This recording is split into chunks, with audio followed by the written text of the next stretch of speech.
Biləcərdə evimiz vardı, dədə baba evi satıb Bəs bunu yanğının hansı evdən baş bilmirik, heç bilmirik, heç birini bilmirik.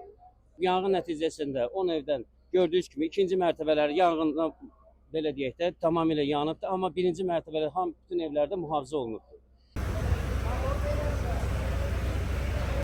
Abşeronda yanğın hadisəsi baş verib.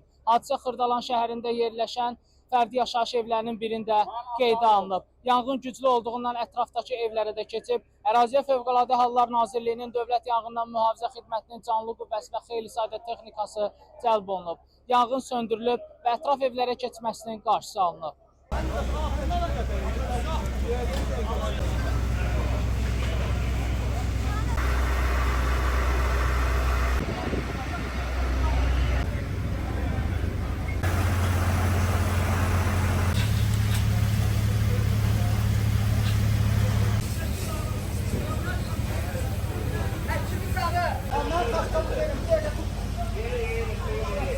Qaynım bir dənə də qızım olub. Qaynım arası çıxıb gedib.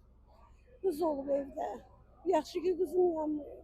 Bir də görüb ki yuxarıdan bütün alıb bürüyüb də ətrafını gəlib. Bu qismətdə görmüşük evimizi. Bir dənə çöpçü çıxarda bilmədim. Bax belə. Bu mənim evimdir. Bütün mitilim var da. Hamısı 35 il zəhmətim də belə hədər getdi hamısı. Ne deyə bilərəm kimə bundan sonra.